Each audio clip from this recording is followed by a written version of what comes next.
الحمد لله نحمده ونستعينه ونستغفره ونعوذ بالله من شرور أنفسنا ومن سيئات أعمالنا من يهده الله فلا مضل له ومن يضلل فلا هادي له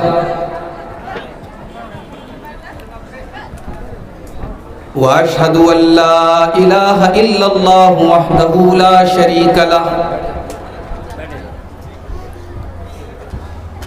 وأشهد أن محمدًا عبده ورسوله يا أيها الذين آمنوا اتقوا الله حق تقاته ولا تموتن إلا وأنتم مسلمون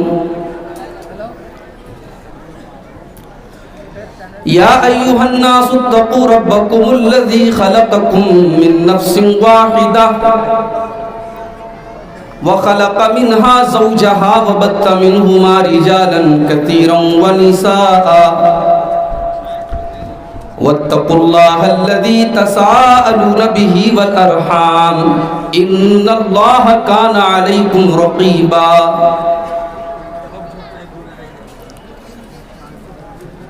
يا أيها الذين آمنوا اتقوا الله وقولوا قولا سديدا يصلح لكم أعمالكم ويغفر لكم ذنوبكم ومن يطع الله ورسوله فقد فاز فوزا عظيما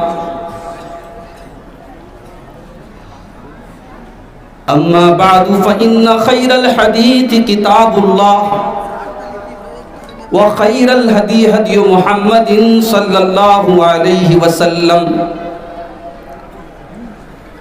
وشر الأمور محدثاتها وكل محدثة بدعة وكل بدعة ضلالة وكل ضلالة في النار أعوذ بالله من الشيطان الرجيم بسم الله الرحمن الرحيم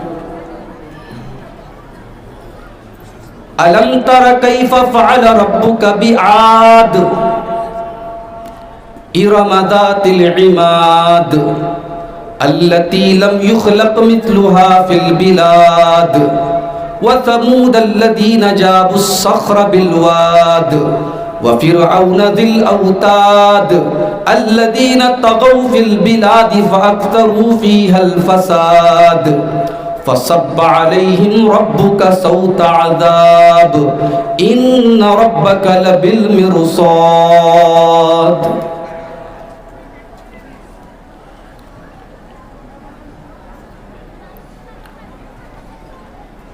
پہلے آپ اپنا دل آئینہ کیجئے پہلے آپ اپنا دل آئینہ کیجئے پھر کسی سے امید وفا کیجئے پہلے آپ اپنا دل آئینہ کیجئے پھر کسی سے امید وفا کیجئے سر بلندی کی خواہش ہے دل میں اگر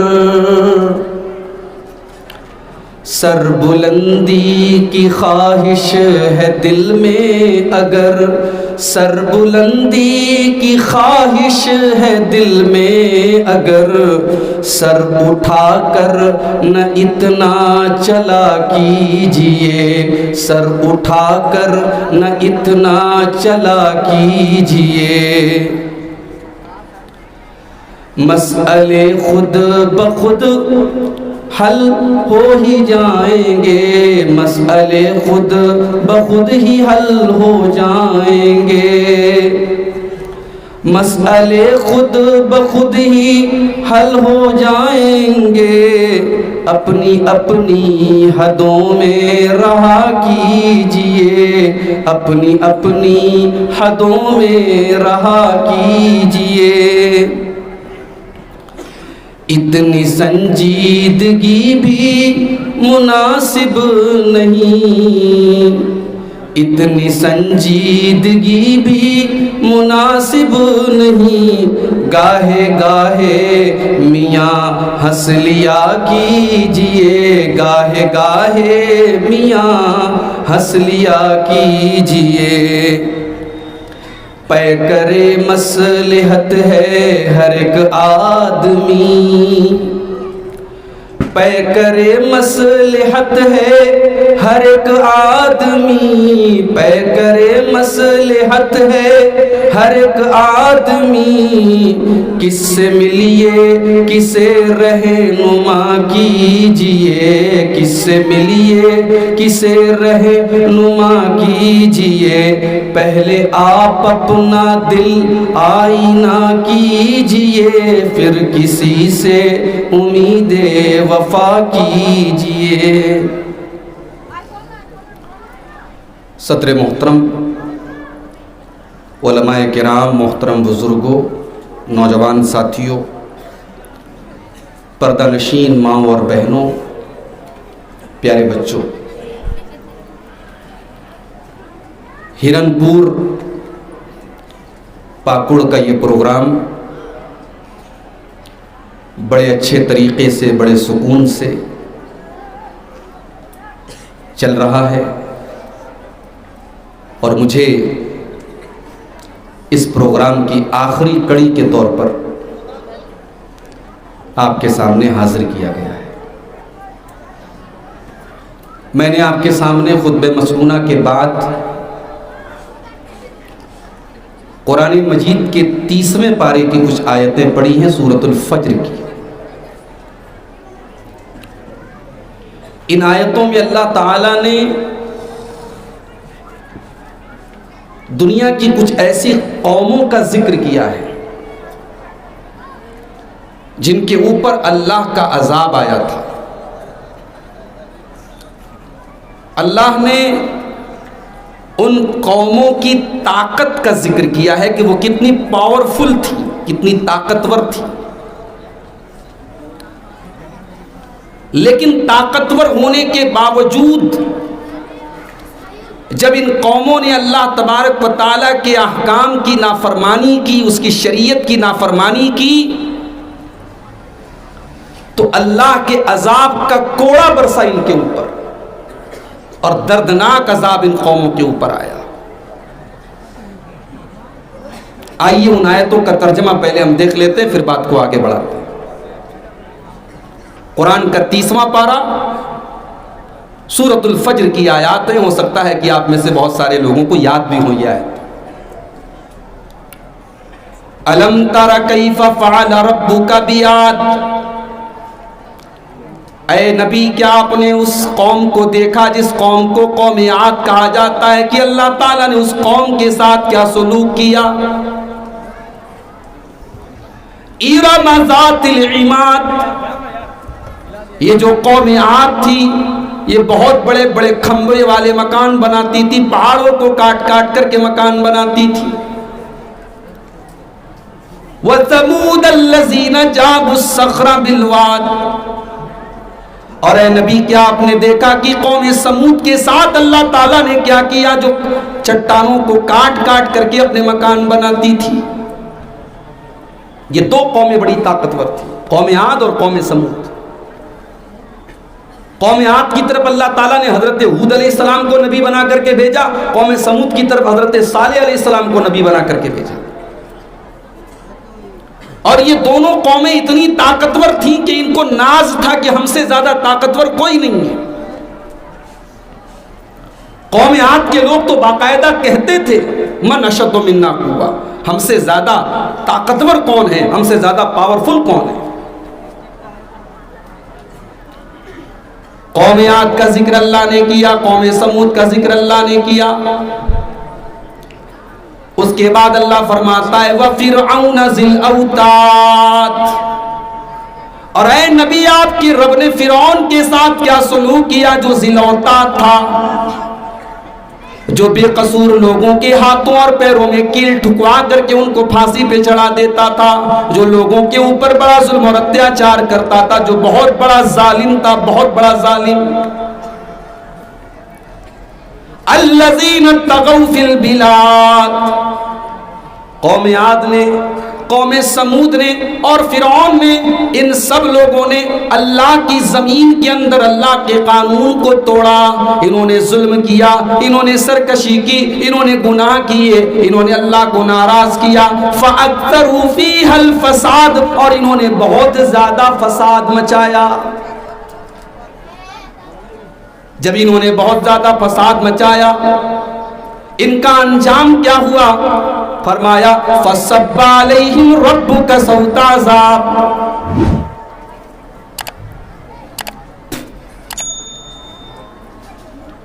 ان کے اوپر اللہ تعالیٰ نے اپنے عذاب کا کوڑا برسایا، عذاب کا کوڑا برسایا۔ اللہ نے یہ نہیں کہا ہم نے عذاب بھیجا، عذاب کا کوڑا برسایا اللہ نے۔ کیسے عذاب کا کوڑا برسایا اللہ نے؟ قوم عاد کو بڑی طاقت پہ ناز تھا، اپنے بڑا غرور ان کے سر کے اندر چھپا ہوا تھا، بڑا اہنکار اور گھمنڈ ان کے اندر تھا۔ اللہ نے قوم عاد کے اوپر آندھی کا عذاب بھیجا، بہت تیز ہواؤں کا عذاب بھیجا۔ اللہ نے فرمایا وَأَمَّا عَادٌ فَأُهْلِكُوا بِرِيحٍ صَرْصَرٍ عَاتِيَةٍ سَخَّرَهَا عَلَيْهِمْ 7 لَيَالٍ و8 أَيَّامٍ حُسُومًا، ہم نے قوم عاد کے اوپر ہواؤں کے ذریعے اپنا عذاب بھیجا، اور یہ ہوائیں 7 رات اور 8 دن تک لگاتار چلتی رہیں۔ 7 دن اور 8 راتوں تک یہ اللہ کا عذاب ان کے اوپر آتا رہا، ہوائیں چلتی رہیں، اور ہوا کے ذریعے ان کو اللہ تعالیٰ نے ایسا عذاب ان کے اوپر بھیجا کہ ان کے سر ان کے دھڑ سے الگ ہو گئے، اور ان کی لاشیں زمین کے اوپر پڑی تھیں۔ اور کس طریقے سے ان کی لاشیں پڑی تھیں؟ اللہ فرماتا ہے كَأَنَّهُمْ أَعْجَازُ نَخْلٍ خَاوِيَةٍ، جیسے کھجور کے سڑے ہوئے تنے ہوں، جیسے کھجور کا پیڑ سڑ جائے اور زمین کے اوپر پڑا ہو، اس طریقے سے ان کی ڈیڈ باڈی، ان کی لاشیں زمین کے اوپر پڑی تھیں۔ فَهَلْ تَرَى لَهُم مِّن بَاقِيَةٍ، اور آج قوم عاد کا کوئی ایک انسان بھی دنیا میں نہیں بچا، جن کو اپنی طاقت پہ ناز تھا، جو اللہ کا مذاق اڑاتے تھے، جو اپنے نبی کا مذاق اڑاتے تھے، آج ہم نے ان کو سبع ہستی سے مٹا دیا۔ فَهَلْ تَرَى لَهُم مِّن بَاقِيَةٍ، اور ایک انسان بھی قوم عاد کا نہیں بچا۔ دوسری طرف قوم سمود کو دیکھو، اللہ تعالیٰ نے حضرت صالح علیہ السلام کو نبی بنا کر کے بھیجا۔ ان کی قوم کے لوگوں نے کہا کہ ہم آپ کو اللہ کا نبی کیسے مان لیں، آپ کوئی نشانی لے کر کے آئیے۔ اللہ نے ایک چٹان کے اندر سے ایک اونٹنی کو پیدا کیا، ایک اونٹنی چٹان کے اندر سے نکلی۔ اللہ تعالیٰ نے اس اونٹنی کو ان کے لیے نشانی بنا دیا۔ حضرت صالح علیہ السلام نے اپنی قوم سے کہا کہ اس اونٹنی، یہ اونٹنی اللہ کی طرف سے ایک آزمائش بن کر کے آئی ہے، اس اونٹنی کو تم غلط نیت سے ٹچ بھی نہ کرنا، اس کو برے مقصد سے تم چھونا بھی نہیں، ورنہ اللہ کا عذاب آ جائے گا۔ صالح علیہ السلام نے کہا جب تم ندی کے پاس اپنے جانوروں کو پانی پلانے جاؤ تو ایک دن تم اپنے جانوروں کو پانی پلانا، اور ایک دن یہ اونٹنی پانی پیے گی، اس اونٹنی کو تم ٹچ مت کرنا۔ لیکن جب کسی قوم کے اندر برائی کرنے والے بے لگام ہو جائیں اور قوم کے لوگ سائلنٹ ہو جائیں، تب اللہ کا عذاب آ کر کے رہتا ہے۔ قوم سمود کے اندر ایک انسان اٹھا، اس نے حضرت صالح علیہ السلام کی اس اونٹنی کو لے جا کر کے قتل کر دیا، مار ڈالا، ختم کر دیا۔ اونٹنی کو قتل کرنے والا ایک انسان تھا، مگر قرآن کیا کہتا ہے؟ فَكَذَّبُوهُ فَعَقَرُوهَا، انہوں نے حضرت صالح کو جھٹلایا اور انہوں نے اس اونٹنی کو قتل کر ڈالا۔ ایک آدمی نے اپرادھ کیا، ایک آدمی نے جرم کیا، مگر قرآن نے ساری قوم کو مجرم مانا۔ اس کا مطلب یہ ہوا کہ اگر جرم کرنے والا ایک ہی انسان ہو لیکن ساری قوم اس کے جرم کو صحیح قرار دیتی ہو۔ مثال کے طور پر ابھی راجستھان کے 2 لڑکوں کو پکڑ کر کے، مسلمان لڑکوں کو کچھ لوگ لے کر کے گئے اور 2 دن کے بعد ان کی جلی ہوئی لاش برآمد ہوئی۔ اور ہندوستان کا ایک بڑا طبقہ ایسا ہے جو اس مسئلے پر خاموش ہے اور جس کی نظر میں یہ کوئی جرم نہیں ہے، یا یہ کہہ لیجئے کہ وہ اس جرم کو بہت بڑا جرم نہیں مانتا۔ ان 2 بے قصور مسلمان نوجوانوں کو جلانے والے جتنے بڑے گنہگار ہیں، اس گناہ کو گناہ نہ سمجھنے والے بھی اتنے ہی بڑے گنہگار ہیں۔ فَكَذَّبُوهُ فَعَقَرُوهَا، صالح علیہ السلام کی قوم کے ایک آدمی نے اونٹنی کو قتل کیا تھا، مگر قرآن کہتا ہے ساری قوم کے لوگوں نے اونٹنی کو قتل کیا۔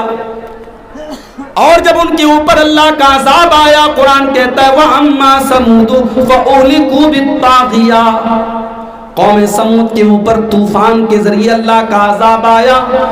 بہت زوردار آسمان سے آواز آئی جس سے ان کے کانوں کے پردے پھٹ گئے، ان کو ہارٹ اٹیک آ گیا، ان کا دل، ان کا ہارٹ فیل ہو گیا، فوراً وہ آن دا اسپاٹ مر گئے۔ قوم عاد کا یہ انجام ہوا، قوم سمود کا یہ انجام۔ اور فرعون کا انجام کیا ہوا؟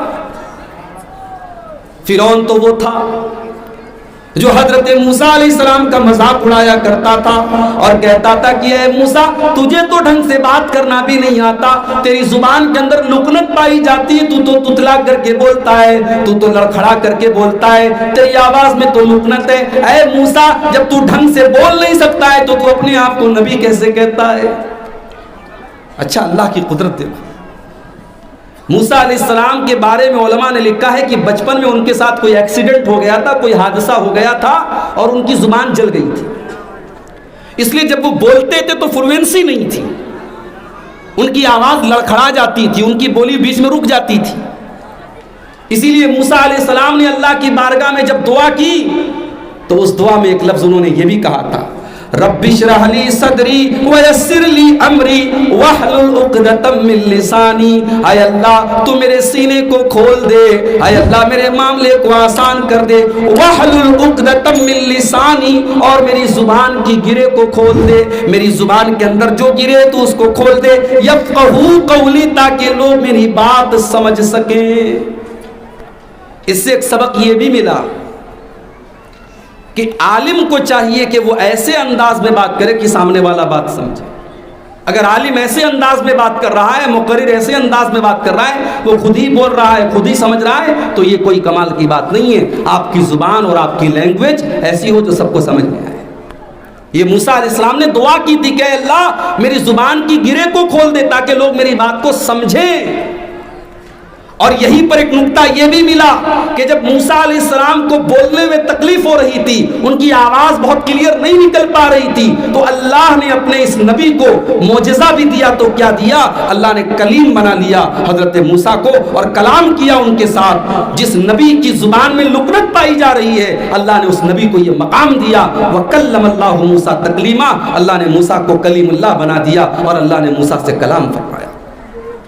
تو فرعون نے موسیٰ علیہ السلام کا مذاق اڑایا، کہا میں تجھے نبی نہیں مانتا۔ موسیٰ علیہ السلام نے کہا میں اللہ کا نبی ہوں، میں رب العالمین کا رسول ہوں۔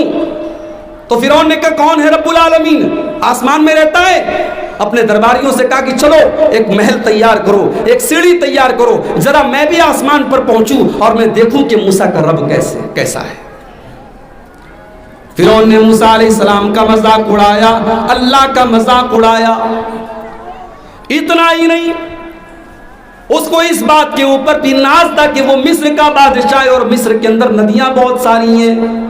اس نے کہا تھا هذه الانہار تجری من تحتی، اے موسیٰ یہ بڑی بڑی ندیاں میری حکومت میں بہ رہی ہیں، میرے محل کے نیچے بہ رہی ہیں، ان ندیوں کا مالک ہوں، ان نہروں کا مالک ہوں۔ اللہ نے کہا اچھا تو تجھے اپنی ندیوں پر ناز ہے؟ اب دیکھ اپنا عذاب ہم تیرے اوپر کیسے نازل کرتے ہیں۔ موسیٰ علیہ السلام کو اللہ نے حکم دیا کہ بنی اسرائیل کو لے کر کے نکل جاؤ راتوں رات۔ موسیٰ علیہ السلام بنی اسرائیل کو لے کر کے جانے لگے۔ فرعون کو پتا چلا کہ موسیٰ علیہ السلام شہر چھوڑ کر کے بھاگ رہے ہیں، اس نے لشکر کو تیار کیا اور حضرت موسیٰ کا پیچھا کرنے لگا۔ پیچھا کرتے کرتے جب دریائے نیل کے پاس یا دریائے قلزم کے پاس پہنچے، حضرت موسیٰ علیہ السلام اور ان کے ساتھی گھبرا گئے کہ سامنے تو پانی ہے اور پیچھے فرعون کا لشکر ہے اور دائیں بائیں کوئی راستہ نہیں ہے، ہم جائیں تو کہاں جائیں، ہم بھاگیں تو کہاں بھاگیں، ہمیں پناہ ملے تو کیسے ملے۔ موسیٰ علیہ السلام کے ساتھیوں نے کہا اِنَّا لَمُدْرَكُونَ، اے موسیٰ ہم تو گرفتار کر لیے جائیں گے، ہم تو پکڑ لیے جائیں گے، ہم تو اریسٹ ہو جائیں گے، ہمارے سامنے کوئی آپشن نہیں ہے، سامنے پانی ہے، پیچھے فرعون ہے، اے موسیٰ ہم کہاں جائیں گے۔ لیکن موسیٰ علیہ السلام کو اللہ کی ذات کے اوپر یقین تھا۔ قال کلا ان معی ربی سیہدین، حضرت موسیٰ نے کہا نہیں نہیں، میرا رب میرے ساتھ ہے، میرا اللہ میرے ساتھ ہے، میرا اللہ ضرور کوئی نہ کوئی راستہ نکالے گا۔ او لوگو، آج ہندوستان کے حالات دیکھ کر کے اور خبروں کو دیکھ کر کے آپ کے دماغ میں بھی بہت سارے خیالات آتے ہوں گے، آپ کو بھی لگتا ہوگا پتہ نہیں آنے والے سالوں میں کیا ہوگا، پتہ نہیں آنے والے وقت میں کیا ہوگا۔ گھبرانے کی ضرورت نہیں ہے، پریشان ہونے کی ضرورت نہیں ہے۔ اگر آپ کا ایمان مضبوط ہے، اگر آپ کا عقیدہ مضبوط ہے، اگر آپ کی پیشانی ایک اللہ کے آگے جھک رہی ہے، اگر آپ توحید کے اوپر ہیں، اگر آپ ایمان کے اوپر ہیں، میرے پیارے ساتھیوں، اللہ نے موسیٰ علیہ السلام کو بچایا تھا، اللہ نے ہمارے نبی کو غار ثور میں بچایا تھا، اللہ ہماری بھی حفاظت کرے گا، شرط یہ کہ ہم سچے پکے توحید والے بن جائیں، مومن بن جائیں۔ اطمینان پیدا کرو، سکون پیدا کرو، گھبرانے سے کیا ہوگا؟ یہ جو ڈر ہے اپنے دل میں، یہ ڈر نکال دو۔ ڈرنا ہے تو اللہ سے ڈرو، وہ ذات ہے جس سے ڈرا جائے، وہ ذات ہے جس سے امید لگائی جائے۔ اگر آپ کا توکل مضبوط ہے، آپ کا ایمان مضبوط ہے، دنیا کی کوئی طاقت آپ کا کچھ نہیں بگاڑ سکتی۔ موسیٰ علیہ السلام نے بڑے اطمینان سے کہا کہ میرا رب میرے ساتھ ہے، وہ مجھے بے سہارا نہیں چھوڑے گا۔ اللہ نے فرمایا ہے موسیٰ اپنی لاٹھی کو ذرا پانی کے اوپر مارو۔ موسیٰ علیہ السلام نے پانی کے اوپر اپنی لاٹھی کو مارا۔ لاٹھی تو لاٹھی ہوتی ہے، اللہ نے اس لاٹھی کے اندر یہ کمال پیدا کر دیا، اس لاٹھی کو جیسے موسیٰ علیہ السلام نے پانی کے اوپر مارا، فَانْفَلَقَ فَكَانَ كُلُّ فِرْقٍ كَالطَّوْدِ الْعَظِيمِ، پانی دو ٹکڑے ہو گیا اور بیچ میں راستہ بن گیا، دریا کے بیچ میں راستہ بن گیا۔ اس کو کہتے میریکل، اس کو کہتے معجزہ۔ اللہ کے حکم سے پانی کے بیچ میں راستہ بن گیا۔ موسیٰ علیہ السلام اور ان کے ساتھی پانی کے راستے کو طے کر کے پانی کو پار کر گئے، دریا کو پار کر گئے۔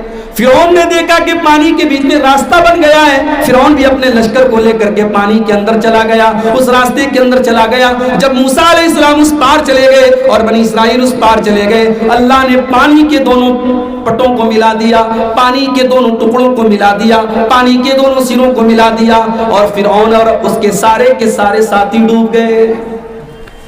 اور جب فرعون ڈوبنے لگا تب اسے یاد آیا کہ موسیٰ صحیح تھے اور میں غلط تھا۔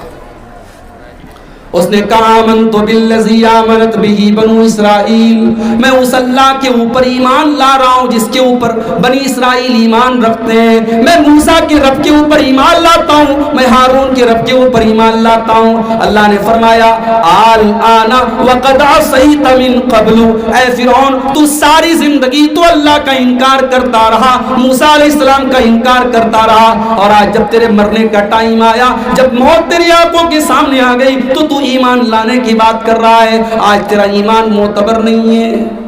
عذاب کو دیکھنے کے بعد اگر کوئی ایمان لاتا ہے، اس ایمان کی اللہ کے یہاں کوئی ویلیو نہیں۔ اسی لیے جب قیامت کے دن سورج پورب کے بجائے پچھم سے نکلے گا تو قرآن کہتا ہے لا ينفع نفسا ایمانها، جب قیامت کے دن سورج پچھم سے نکلے گا اس دن اگر کوئی ایمان لائے گا اس کا ایمان اس کے کوئی کام نہیں آئے گا۔ عذاب کو دیکھنے کے بعد اب ایمان کا کوئی مطلب نہیں ہے، اب وہ ایمان اللہ تعالیٰ کیا اس کا کوئی اعتبار نہیں۔ فرعون ڈوبنے لگا، اس نے ایمان کی بات کہی، اللہ نے کہا تیرا ایمان نہیں مانا جائے گا۔ پھر اللہ نے فرمایا فَالْيَوْمَ نُنَجِّيكَ بِبَدَنِكَ لِتَكُونَ لِمَنْ خَلْفَكَ آیَةً، اے فرعون آج تو مر رہا ہے، آج تو تیری موت آ رہی ہے، اے فرعون تیرے مرنے کے بعد ہم تیری ڈیڈ باڈی کو بچا کر کے رکھیں گے، تیرے شریر کو بچا کر کے رکھیں گے، تاکہ آنے والی نسلیں دیکھیں کہ یہ وہ ظالم تھا جو اللہ کا مذاق اڑایا کرتا تھا، یہ وہ ظالم تھا جو چھوٹے چھوٹے بچوں کو قتل کرا دیا کرتا تھا، یہ وہ ظالم تھا جو عورتوں کو بندی اور غلام بنا لیتا تھا، یہ وہ ظالم تھا جس نے موسیٰ علیہ السلام کے اوپر ظلم کیا تھا اور بنی اسرائیل کے اوپر ظلم کیا تھا۔ اللہ نے فرعون کو موت کے گھاٹ اتار دیا، لیکن فرعون کی ڈیڈ باڈی کو بچا لیا۔ اس کو اپنی ندیوں پر ناز تھا، اللہ نے اسی ندی میں ڈوبا ڈوبا کر کے مارا۔ اللہ فرماتا ہے دیکھو قوم عاد کا انجام کیا ہوا، قوم سمود کا انجام کیا ہوا، اور فرعون کا انجام کیا ہوا۔ فَصَبَّ عَلَيْهِمْ رَبُّكَ صَوْتَ عَذَابٍ، اللہ نے ان کے اوپر اپنے عذاب کا کوڑا برسایا۔ إِنَّ رَبَّكَ لَبِالْمِرْصَادِ، او لوگو تمہارا پروردگار نظر رکھے ہوئے ہے، تمہارا پروردگار نظر رکھے ہوئے ہے۔ تم نے اگر وہی کام کیا جو قوم عاد نے کیا تھا، جو قوم سمود نے کیا تھا، جو فرعون نے کیا تھا، تو تمہارا بھی انجام بہت برا ہونے والا ہے۔ ہم نے اللہ کے عذاب کی مختلف شکلیں بھی دیکھی، ابھی زیادہ ٹائم تو نہیں گزرا، ہم نے کرونا وائرس جیسا وائرس دیکھا جو صدیوں میں پیدا ہوتا ہے، اور حال ہی میں ہم نے دیکھا ترکی اور سیریا کے اندر کتنا خطرناک بھوکمپ آیا، زلزلہ آیا، اور ہزاروں لوگ اس زلزلے کے اندر اللہ کو پیارے ہو گئے۔ میرے بھائیوں، یہ زلزلے یہ یوں ہی نہیں آتے، یہ زلزلے بھی اللہ کی طرف سے بہت بڑا پیغام بن کر کے، بہت بڑا میسج بن کر کے آتے ہیں۔ یہ کرونا وائرس یوں ہی نہیں آیا، یہ بیماریاں یوں ہی نہیں آ رہی ہیں، یہ بھی اللہ کی طرف سے ایک بہت بڑی وارننگ بن کر کے آتے ہیں۔ آئیے ایک حدیث آپ کو سناتا ہوں، اس میں کورونا کا بھی ذکر ہے، اس میں مہنگائی کا بھی ذکر ہے، اس میں ظالم حکومتوں کا بھی ذکر ہے، اور اس میں مسلمانوں کی آپس کی جنگوں کا بھی ذکر ہے۔ ابن ماجہ کتاب الفتن کی صحیح روایت ہے، عبداللہ بن عمر حدیث کے راوی ہیں، فرماتے ہیں کہ اللہ کے نبی صلی اللہ علیہ وسلم نے فرمایا یا معاشر المہاجرین خمس اذا ابتلیتم بہن، اے مہاجروں کی جماعت، اے میرے صحابہ کی جماعت، 5 ایسے گناہ ہیں، 5 ایسے کالے کرتوت ہیں، میں اللہ سے پناہ مانگتا ہوں کہ وہ 5 گناہ کبھی تمہارے اندر پیدا نہ ہو، لیکن وہ میری امت کے اندر پیدا ہو کر کے رہیں گے۔ نمبر 1، لم تزال الفاحشۃ فی قوم قط، جب کسی قوم کے اندر بے حیائی کھل کر کے ہونے لگے، جب کسی قوم کے اندر بے حیائی کھل کر کے ہونے لگے، حتی یعلنوا بہا، یہاں تک کہ لوگ کھلم کھلا غلط کام کرنے لگے، الا فشا فیہم الطاعون، اس قوم کے اندر طاعون کی بیماری پھیل جاتی ہے، والاوجاع التی، اور ایسی بیماریاں پھیل جاتی ہیں، لم تکن فی اسلافہم الذین مضوا، جو پہلے کے لوگوں میں نہیں گزری تھی۔ 70 سال پہلے، 50 سال پہلے لوگ بیمار ہوتے تھے مگر ایڈز نہیں ہوتا تھا، 100 سال پہلے لوگ بیمار ہوتے تھے مگر کینسر اتنا زیادہ نہیں ہوتا تھا جتنا آج ہو رہا ہے۔ میرے پیارے ساتھیوں، یہ بیماریاں کیوں آ رہی ہیں؟ کیونکہ آج معاشرے کے اندر اگر کوئی چیز سب سے زیادہ پھیلی ہے تو بے حیائی پھیلی ہے۔ 8-8 سال کے بچے اور 8-8 سال کی لڑکیاں، آج ان کو بھی پتا ہے وہ باتیں جو ان کی عمر کے آگے کی چیزیں ہیں۔ آج معاشرے کے اندر زناکاری اس قدر عام ہو چکی ہے کہ اللہ کی پناہ ہے، آج کوئی خاندان ایسا نہیں، کوئی گاؤں ایسا نہیں جہاں زناکاری اور بدکاری کرنے والے لوگ موجود نہ ہوں۔ میرے پیارے ساتھیوں، یہ بے حیائی، یہ بے غیرتی جو آج ہمارے سماج میں نظر آ رہی ہے، یہ دعوت دے رہی ہے اللہ کے عذاب کو، یہ دعوت دے رہی ہے کرونا وائرس کو، یہ دعوت دے رہی ہے ایڈز کے جیسی بیماریوں کو۔ اور اللہ کے نبی نے یہ بھی بتایا تھا کہ قیامت کے پہلے زناکاری بہت زیادہ پھیل جائے گی، بلکہ ایک حدیث میں اللہ کے نبی نے یہاں تک فرمایا، اس اللہ کی قسم جس کے ہاتھ میں میری جان ہے، لا تفنا هذه الامہ، یہ امت اس وقت تک فنا نہیں ہوگی جب تک وہ دور نہ آ جائے کہ لوگ راستے میں جانوروں کی طرح کھلم کھلا غلط کام کریں گے۔ ویلنٹائنس ڈے کا دن آیا، 14 فروری کا دن آیا، آپ نے دیکھا کہ دلی اور ممبئی میں نہیں، کلکتہ اور بہار کے پٹنہ میں اور بڑے بڑے شہروں میں، بلکہ اب تو چھوٹے موٹے ٹاؤن کے اندر بھی آج لڑکے لڑکیاں ایک دوسرے سے مل رہے ہیں، ایک دوسرے سے ملاقاتیں کر رہے ہیں، ایک دوسرے کو تحفے تحائف دے رہے ہیں، اور بغیر شادی کے بغیر نکاح کے جائز تعلق کے وہ ایک دوسرے کے ساتھ سارے تعلق قائم کر رہے ہیں، اور دنیا اس کو محبت کا نام دے رہی ہے، دنیا اس کو عشق کا نام دے رہی ہے، دنیا اس کو پیار کا نام نہیں دے رہی ہے۔ اللہ کی قسم یہ پیار نہیں ہے، یہ محبت نہیں ہے، یہ عشق نہیں ہے، اس کا نام تو زنا ہے، اس کا نام تو بدکاری ہے۔ اسلام کے اندر محبت کی صرف ایک ہی شکل ہے، محبت کی صرف ایک ہی شکل ہے کہ ایک لڑکا ایک لڑکی نکاح کے بندھن میں بچ جائے، ایک مرد و عورت شادی کے بندھن میں بچ جائے، اس رشتے کے اندر جو محبت ہوتی ہے وہی محبت ہے۔ زناکاری اور بدکاری عام ہو رہی ہے، اور جلے پر نمک چھڑکنے کا کام ہم اور آپ یہ کر رہے ہیں کہ ہم شادی بیاہ کے سسٹم کو مشکل بنا رہے ہیں۔ مجھے بتایا لوگوں نے کہ جھارکھنڈ میں ایسا بھی ہوا ہے، رات میں جلسہ ہوا، لڑکی فرار، لڑکا فرار، بعد میں پکڑے گئے، شادی ہو گئی۔ یہ بھی ہو رہا ہے جھارکھنڈ اور بنگال کے اندر۔ ہمارے یو پی کے اندر، مئو کے اندر، جہاں کا پردہ بہت مشہور تھا اور جہاں یہ تمام چیزیں نہیں ہوتی تھیں، پچھلے سال کئی ایسے واقعات ہوئے کہ لڑکا لڑکی فرار ہو گئے، پولیس نے پکڑا، پھر تھانے پر مولوی صاحب کو بلایا گیا، وہیں پر نکاح ہوا، پھر جا کر کے معاملہ رفع دفع۔ یہ حالات کیوں ہو رہے ہیں میرے بھائی؟ لڑکی 25 سال کی ہو گئی، لڑکا 30 سال کا ہو گیا، لڑکی شادی کے قابل ہو گئی، لڑکا شادی کے قابل ہو گیا، ماں باپ کے کانوں پر جوں نہیں رینگ رہی ہے، شادی کرانے کے لیے تیار ہی نہیں ہے، کیونکہ ہم نے شادی کو اتنا مشکل عمل بنا دیا ہے کہ جب تک یہ نہ ہو جائے، جب تک وہ نہ ہو جائے، تب تک شادی نہیں ہو سکتی۔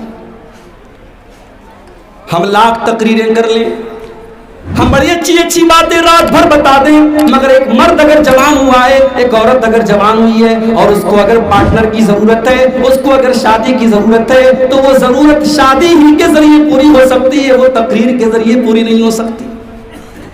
بھئی انسان کو بھوک لگی ہے تو اس کے سامنے کھانا لا کے رکھا جائے، اس کے سامنے آپ بہت اچھی تقریر اس کے موبائل پہ چلا دیں، اس کو قرآن کی تلاوت سنا دیں، تو اس کی بھوک تھوڑی مٹ جائے گی۔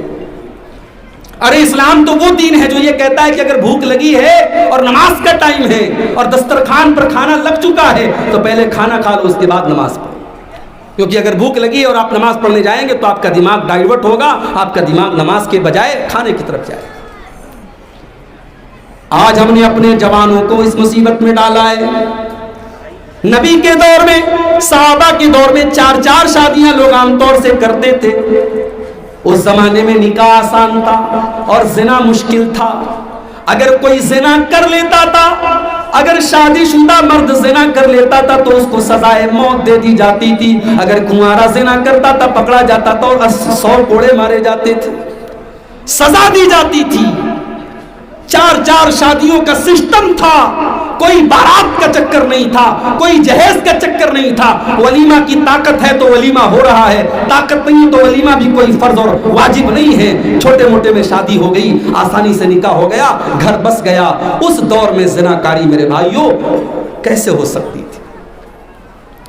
آج آپ کی 4 شادی چھوڑ دو، 1 شادی مشکل ہو چکی ہے۔ کوئی بیچارہ اگر دوسری شادی کرنا چاہے تو اس کی بیوی سب سے پہلے اٹیک کرے گی، اس کے سسرال والے اٹیک کریں گے۔ دوسری شادی کی طاقت ہے لیکن دوسری شادی نہیں کر سکتا۔ بیوی یہاں تک کہتی ہے تم زنا کر دو چلے گا، لیکن کسی کو سوتن بنا کے نہ لانا۔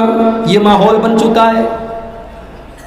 لڑکے لڑکیاں جوان ہو چکے ہیں، شادی کی طاقت رکھتے ہیں، شادی کے قابل ہو چکے ہیں، مگر ماں باپ ان کی شادی نہیں کرا رہے۔ ابھی مہاراشٹرا میں ایک علاقے میں گیا، مجھ سے نوجوانوں نے اکیلے میں آ کے کہا مولوی صاحب آپ جس موضوع پر بھی تقریر کیجئے گا لیکن اس پر ذرا ضرور بات کیجئے گا، یہاں 30 سال کے لڑکے ہو گئے ہیں اور ماں باپ ان کی شادی نہیں کر رہے ہیں۔ انتظار کر رہے ہیں کہ لڑکے کو گورنمنٹ جاب ملے، اس کے بعد ہم لڑکے کی شادی کریں گے۔ اب ظاہر ہے گورنمنٹ جاب کوئی مٹھائی تو ہے نہیں جو بٹ رہی ہے اور کوئی بھی جا کر کے لے لے، بڑا مشکل ہے۔ اب پتہ لگا گورنمنٹ جاب نہیں مل رہی ہے، لڑکے کی شادی میں ڈیلے ہو رہا ہے۔ میرے بھائیوں، زناکاری اور بدکاری اگر پھیلی ہے اس دور میں، بچوں کو آگے مت بٹھائیے، سے بہت ڈسٹرب کریں گے، ان کو یا تو پیچھے کر دیجئے، ان کو خاموش کیجئے۔ شادی بیاہ کو اگر آپ آسان نہیں کریں گے، زناکاری کو آپ نہیں روک سکتے۔ زنا کو اگر روکنا ہے تو آپ کو شادی بیاہ کو آسان کرنا پڑے گا۔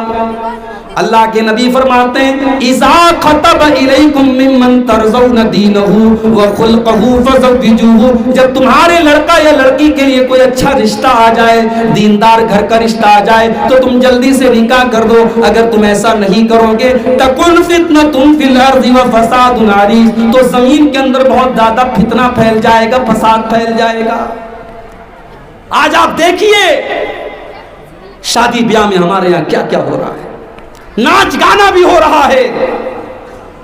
بڑے بڑے داڑھی والے اور ماتھے پر سجدے کا نشان رکھنے والے اور راتوں کو تہجد پڑھنے والے، ان کے گھر میں بھی جب شادی ہوتی ہے تو لڑکیاں رات میں ناچ گانا کر رہی ہیں، ہلدی کی رسم ہو رہی ہے، ہلدی کی رسم ہو رہی ہے۔ شادی کے پہلے باقاعدہ فنکشن ہو رہا ہے اور لڑکیوں کو ہلدی لگائی جا رہی ہے، اور اس کے بعد اس میں جتنی گھر کی لڑکیاں ہیں وہ سب پیلے کلر کا کپڑا پہن رہی ہیں۔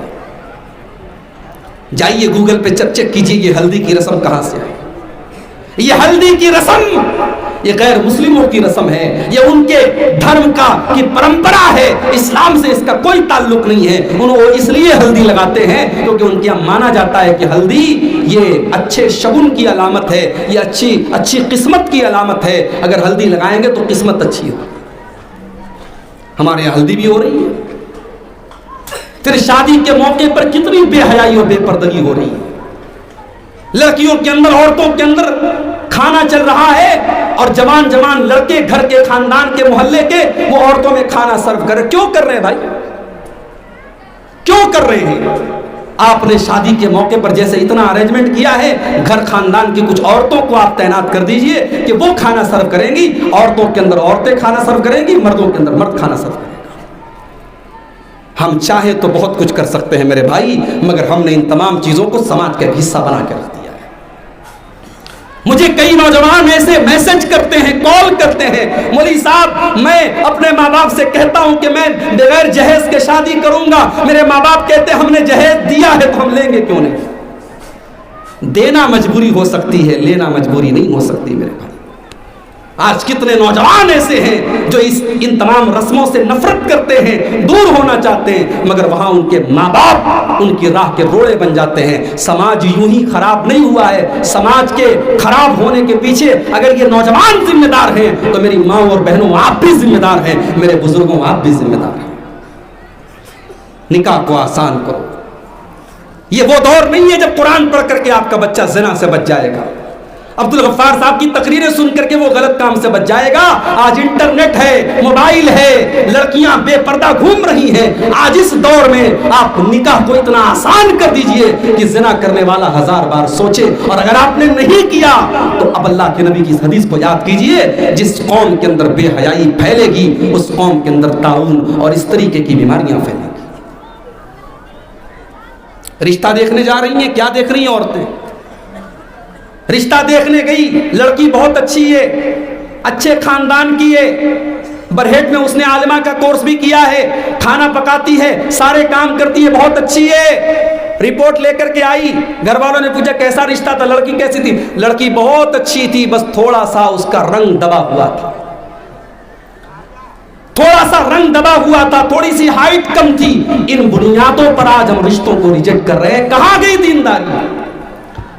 دینداری کا مطلب کیا ہوا؟ اگر آپ اپنے بچے کے لیے حور تلاش کر رہی ہیں تو ٹھیک ہے، آپ کو کوئی حور مل جائے گی، مگر ضروری نہیں ہے کہ شکل و صورت لے کر کے جو عورت آئی ہے وہ سیرت بھی لے کر کے آئی ہو۔ میری پیاری ماں اور بہنوں، جس دن آپ نے اپنے گھر کے رشتے کے لیے دینداری کو ترجیح دینا شروع کر دیا، اللہ کی قسم آپ کے گھروں میں برکت آنی شروع ہو جائے گی۔ یہ ساس بہو کے جھگڑے ختم ہو جائیں گے، یہ نند اور بھابھی کے جھگڑے ختم ہو جائیں گے، یہ دیورانی جٹانی کے جھگڑے ختم ہو جائیں گے۔ آپ کے گھروں میں برکت آئے گی، آپ کے گھروں میں رحمت آئے گی۔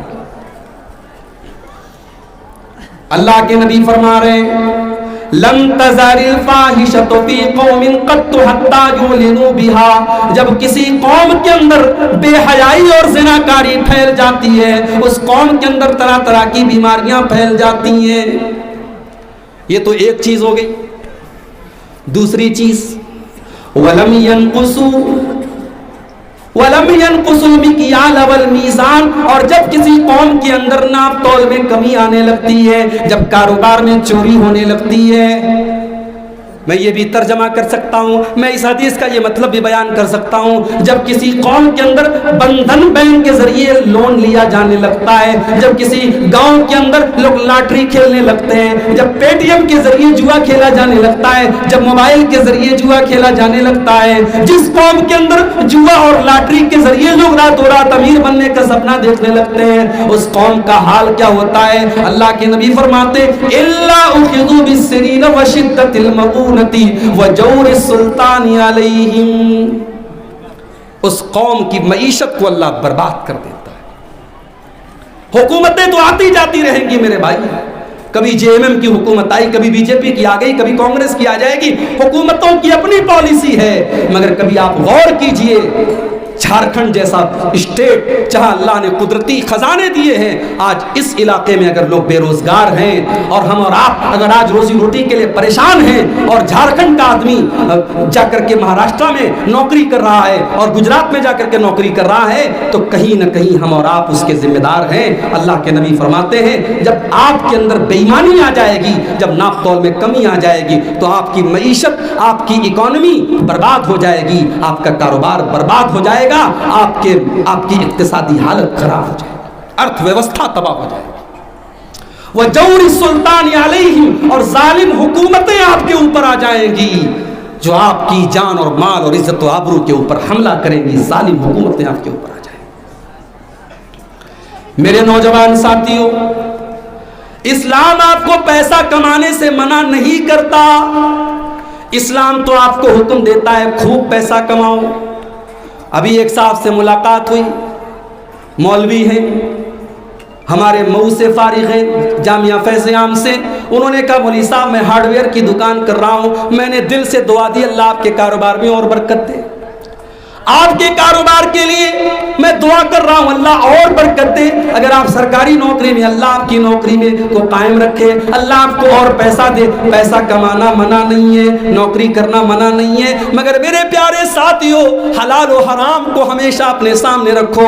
اگر آپ پیسہ کمانے کے پیچھے اتنے اندھے ہو گئے کہ آپ یہ بھول گئے کہ حلال کیا اور حرام کیا ہے، اور آپ کا مقصد صرف پیسہ کمانا ہو گیا، تو آپ اپنے ہی اوپر نہیں اپنی فیملی کے اوپر بھی ظلم کر رہے ہیں۔ جو حرام کا پیسہ آپ گھر میں لا رہے ہیں، اپنے بیوی بچوں کے اوپر خرچ کر رہے ہیں، حرام کی کمائی آپ اپنے بچوں کو لا کر کے کھلا رہے ہیں، آپ ان کو جہنم میں لے جانے کا ذریعہ بن رہے ہیں۔ اس لیے کہ اللہ کے نبی فرماتے ہیں جس بدن کے اندر حرام کے خون سے جس کی پرورش کی جا رہی ہو، ما نبت لحم من صوت، جس بدن کے اندر حرام کی کمائی سے جس بدن کی پرورش کی جا رہی ہو، الا النار اولا به، وہ بدن جہنم کی آگ میں ڈالا جائے گا۔ آج حرام کی کمائی کی وجہ سے آج ہماری دعائیں قبول نہیں ہو رہی۔ ایسا تو نہیں کہ حج اور عمرہ کم ہو رہا ہے، بھائی صاحب بہت عمرہ ہو رہا ہے، اب تو عمرہ کی ریل لگی ہے، لوگ جیسے پکنک مناتے تھے ویسے آج کل عمرہ ہو رہا ہے، پیسے والے لوگ ہر سال عمرہ پہ جا رہے ہیں، عمرہ بھی ہو رہا ہے، خانے کعبہ کا طواف بھی ہو رہا ہے۔